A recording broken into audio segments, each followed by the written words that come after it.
لن تزولا قدم ابن آدم، حضور نے خبر دی ہے ابن آدم کے قدم ہل نہیں سکیں گے.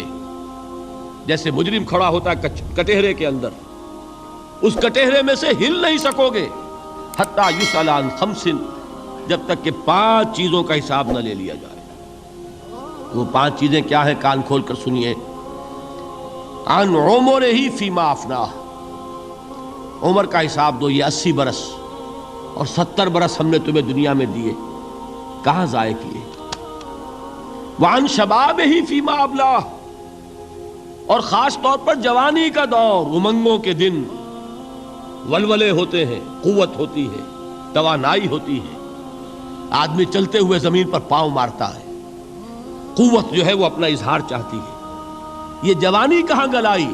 حساب دو، ایک ایک لمحے کا حساب دو. وَعَن مَالِهِ مِنْ أَيْنَ اكْتَسَبَهُ وَفِيمَا أَنْفَقَهُ، ایک ایک پائی کا حساب دو، مال کا کہاں سے کمایا تھا، حلال سے کہ حرام سے، اور کہاں خرچ کیا تھا، گل چھروں میں، عیاشیوں میں، یا نیکی کے کاموں میں، ادائے حقوق میں، اللہ کے دین کے لیے. 4 سوال ہو گئے. 2 زندگی کے بارے میں، ایک زندگی پوری بحیثیت مجموعی کہاں کس کام میں لگائی، اور خاص طور پر شباب کا دور کہاں لگایا.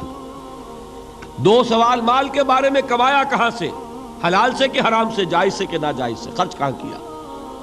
اور آخری سوال وعما عمل فیما علم، جو علم حاصل کیا تھا اس میں عمل کتنا کیا. علم کے انبار لگاتے چلے گئے اور عمل کے آغاز کی بھی نوبت نہ آئی. یہ علم جو ہے یہ اس روز سب سے بڑا وبال بن جائے گا انسان. اتنا علم اور عمل کچھ نہیں، بجائے کہ کریڈٹ کا ذریعہ بنے یہ الٹا ڈیبٹ کا کھاتا بن جائے گا. یہ جواب دہی کا احساس ہے کہ جس کی وجہ سے انسان کی ٹریجڈی جو ہے وہ دوہری ہے. کوئی حیوان اتنے بوجھ تلے نہیں، مشقت کی، محنت کی، اس زندگی میں ختم ہوئے، اس کے بعد کوئی محاسبہ نہیں. اس کو بھی غالب نے خوب کہا ہے کہ اب تو گھبرا کے یہ کہتے ہیں کہ مر جائیں گے، اور مر کے بھی چین نہ پایا تو کدھر جائیں گے. یہ ہے وہ ہیومن ٹریجڈی. اب میں آپ کو توجہ دلانا چاہتا ہوں. ایک تو گوتم بدھ کا فلسفہ، اس کے فلسفے کا مین تھیم یہ ہے سروم دکھم، آل از پین، آل از سفرنگ. اور اس نے جو بھی اپنی محنت کی یہ تو اللہ ہی بہتر جانتا ہے کہ اسے بعد میں ملا کیا اور کیا نہیں ملا. ایک بات آپ سے عرض کر دوں، گوتم بدھ کے بارے میں ایک بہت جید عالم، میرے نزدیک بر صغیر پاک و ہند کے علماء میں جو اس صدی کے علماء ہیں ان میں ان کا بہت اونچا مقام ہے، مولانا مناظر احسن گیلانی رحمۃ اللہ علیہ. گیلان قصبہ ہے ایک بہار کا، وہاں کے رہنے والے تھے. ان کی زندگی زیادہ گزری حیدرآباد دکن میں، عثمانیہ یونیورسٹی میں استاد رہے. انہوں نے گوتم بدھ کے بارے میں یہ لکھا ہے کہ میرا یہ گمان ہے کہ وہ بھی اللہ کے نبی تھے، اور اس کی دلیل دی ہے. قرآن مجید میں ایک رسول کا ذکر آتا ہے، ذوالکفل، اور یہ ذوالکفل وہ ہے جس کے بارے میں ہمیں کچھ پتہ. قرآن مجید میں بھی ایک جگہ ذکر آیا ہے. نمبر 2 یہ کہ کسی حدیث میں اس کی کوئی ہمیں وضاحت نہیں ملتی، نہ حضور سے پوچھا گیا نہ حضور نے اس کی وضاحت فرمائی. اب یہ ذوالکفل ہے کون؟ تورات میں جو نبیوں کے نام آتے ہیں ان میں سے کسی نبی کا نام ذوالکفل کے آس پاس نہیں بنتا کہ یہ سمجھا جائے کہ یہ اس نام کی بگڑی ہوئی یا بدلی ہوئی شکل بن گئی ہے. تو انہوں نے جو کہا ہے وہ بات وزنی معلوم ہوتی ہے اس اعتبار سے کہ کپل وستو، کپل پے جو ہے وہ عربی میں ہے نہیں، وہ فے بنتی ہے. تو ذوالکفل کے معنی کفل والا، اور یہ کفل جو ہے کپل، کپل والا، جس کو ہم کہتے ہیں کپل وستو کا شہزادہ. تو انہوں نے یہ کہا ہے کہ گوتم بدھ کے بارے میں یہ خیال، یہ میں عرض کر دوں کہ اس کو ہم یقین سے نہیں کہہ سکتے، یہ ان کا گمان ہے، خیال ہے، واللہ عالم کہیں گے ہم، لیکن امکان ضرور موجود ہے. قرآن کہتا ہے وَلِكُلِّ قَوْمٍ ہَادٍ، ہم نے ہر قوم میں ہادی بھیجے. وَإِن مِّن قَرْيَةٍ إِلَّا خَلَا فِيهَا نَذِيرٌ، کوئی بستی ایسی نہیں دنیا میں جس میں کوئی نہ کوئی خبردار کرنے والا نہ آیا ہو. تو یہ ممکن نہیں ہے کہ وہاں نبی نہ آئے ہوں، لیکن ان کی تعلیمات اتنی بدل گئی ہیں کہ ہم ان کو پہچان نہیں سکتے. حضرت مسیح علیہ السلام کی تعلیمات اگر عیسائیوں سے ہم سمجھیں تو کبھی بھی انہیں اللہ کا نبی نہیں مان سکتے. یہ تو قرآن مجید نے آ کر حضرت مسیح علیہ الصلوۃ والسلام کی اصل حقیقت ہمیں بتائی، ورنہ تو خدا کا بیٹا ثالث و ثلاثہ ان کو کیسے ہم مانتے ہیں؟ لیکن یہ کہ قرآن نے بتایا تو جان لیجئے ہو سکتا ہے کہ گوتم بدھ بھی اللہ کے نبی ہوں، لیکن ہو سکتا ہے کہ درجے میں کہیں گے یقین سے نہیں کہیں۔ بہرحال گوتم بدھ نے اس دکھ، رنج، صدمہ، غم جو انسان کا مقدر ہے اس کا مشاہدہ کیا، اور پھر تپسیائیں کی، علم حاصل کیا، رشیوں منوں کے پاس گیا، اس نے کوشش کی کہ معلوم ہو سیلویشن کا راستہ کون سا ہے، اس دکھ سے نجات پانے کی کوئی سبیل بھی ہے کہ نہیں، اس غم سے، اس نجات سے، اس اندوہ سے انسان کسی طریقے سے چھوٹ سکتا ہے یا نہیں۔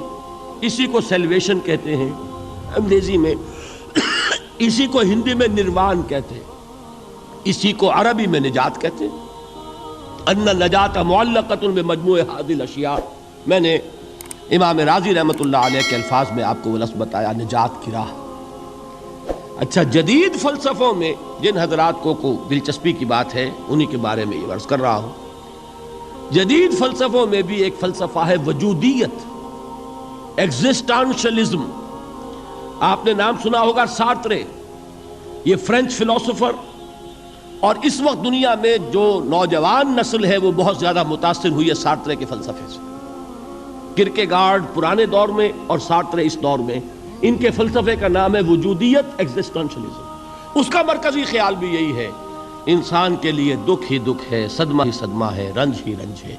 صرف یہ ہے کہ کچھ حساس لوگ ہوتے ہیں وہ صدمے کو زیادہ محسوس کرتے ہیں، کچھ ذرا ان کی حس جو ہے وہ کچھ ڈل ہو جاتی ہے، کند ہو جاتی ہے۔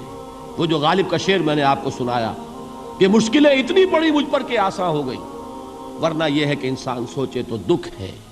اب یہ دکھ جو ہے اس سے نجات کا کوئی راستہ بھی ہے کہ نہیں، یہ کوسچن مارک ہے، جس کا جواب ہے تیسری آیت میں اِلَّا الَّذِينَ آمَنُوا وَعَمِلُوا الصَّالِحَاتِ وَتَوَاصَوْا بِالْحَقِّ وَتَوَاصَوْا بِالصَّبْرِ۔ جو ایک نا امیدی کی کیفیت طاری ہوتی ہے، وَالْعَصْرِ إِنَّ الْإِنسَانَ لَفِي خُسْرٍ، زمانے کی قسم ہے تمام انسان برباد ہونے والے ہیں، تباہی میں ہیں، گھاٹے میں ہیں، ٹوٹے میں ہیں۔ اس سے جو ایک مایوس کن صورتحال سامنے آتی ہے، اس مایوسی سے نجات دلانے والی آیت ہے تیسری آیت۔ ایک راستہ ہے، یہ امید کی کرن ہے، تباہی سے بچ سکتے ہو، ابدی بربادی، وہ بربادی۔ یہاں تو یہ ہے کہ ہم نے مشقتیں اٹھا لیں، فاقے جھیل لیے، تکلیفیں برداشت کر لیں، صدمے برداشت کر لیے، لیکن موت آئی، اس کا خاتمہ ہو گیا۔ لیکن اس کے بعد اگر خدا نہ خواستہ جہنم میں جھونک دیے گئے، وہ ابد الآباد تک کی، وہ ہمیشہ ہمیشہ کی جلن۔ قرآن کہتا ہے کہ اگر ایک کھال جل جائے گی، جھلس جائے گی، اللہ اور کھال دے دے گا۔ دیکھیے، یہ بھی جدید دور میں آپ کو معلوم ہوگا، بورس بکائی نے جو کتاب لکھی ہے دی فرینچ سرجن، اس نے ثابت کیا ہے کہ قرآن مجید نے جتنے نیچرل فینومینا کا حوالہ دیا ہے وہ بالکل سائنس کے مطابق ہے۔ آج ہمیں یہ معلوم ہے کہ حس جو ہے وہ صرف کھال میں ہوتی ہے، کھال حساس ہوتی ہے، کھال اتر جائے نیچے جو ہے گوشت جلے گا، آپ کو تکلیف نہیں ہوگی۔ معلوم قرآن نے کہا ہے کہ جب کھالیں ان کی جھلس جائیں گی، ہم نئی کھال دے دیں گے تاکہ وہ سوزش جو ہے، وہ جلن کا احساس برقرار ہے، وہ ختم ہونے نہ پائے۔ حالانکہ اس کی ضرورت نہیں ہے، اگر اندر کا گوشت بھی حس والا ہوتا تو پھر کھال دوبارہ عطا کرنے کی ضرورت نہیں ہے، گوشت جلے گا، اس سے بھی جلن کا اور سوزش کا احساس ہو جائے گا۔ لیکن قرآن کہتا ہے کہ نہیں، کلما نضجت جلودہم بدلنا لہم جلودا غیرہا، جب ان کی کھالیں جھلس جائیں گی، جل جائیں گی، ہم ان کی کھالیں بدل دیں گے تاکہ وہ سوزش برقرار رہے۔ ثم لا يموت فیہا ولا یحیا، پھر نہ وہ اس میں جی سکے گا نہ مر سکے گا، نہ زندوں میں ہوگا نہ مردوں میں ہوگا۔ موت کو پکارے گا، کاش کہ موت آ جائے جو مجھے اس مشقت سے اور مشکل سے چھٹکارا دلا دے۔ وہ موت جس سے اس وقت ہم بھاگتے ہیں، اگر خدا نہ خواستہ اس جہنم میں جھونکے گئے تو پھر موت کو پکاریں گے اور موت نہیں آئے گی۔ اس عذاب سے، اس ابدی ناکامی سے، اس خسران سے، اس ابدی ہلاکت سے بچنے کا کوئی راستہ ہے؟ وہ جو میدان حشر میں پکاریں گے لوگ، این المفر، کوئی جائے فرار ہے، کوئی جائے پناہ ہے؟ وہ جائے فرار، وہ جائے پناہ اس دنیا میں اللہ نے ہمیں عطا فرمائی، اسی کا نام صراط مستقیم ہے۔ الا الذین آمنوا وعملوا الصالحات وتواصوا بالحق وتواصوا بالصبر، ایک راستہ ہے۔